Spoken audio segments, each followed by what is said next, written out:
আওয়ামী লীগ দাবি করে যে তাদের নেতা শেখ মুজিব স্বাধীনতা ঘোষণা করেছিল।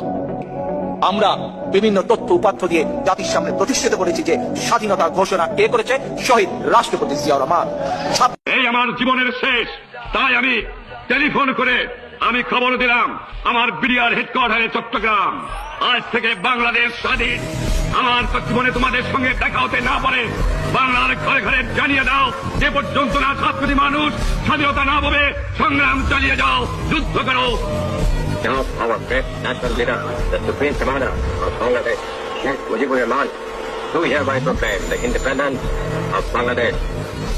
The bitterness of poverty and resentment in East Pakistan erupted today in a kind of civil war. Sheikh Mujibur Rahman, the leader of East Pakistan, declared the region an independent republic, which he said will be called Bangladesh, the land of the Bengalis.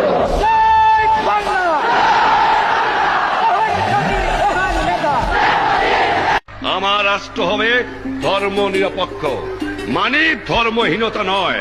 মুসলমান তার ধর্ম কর্ম পালন করবে, হিন্দু তার ধর্ম কর্ম পালন করবে, বুদ্ধিস্ট তার ধর্ম কর্ম পালন করবে, কেউ কাউকে বাধা দিতে পারবেন না।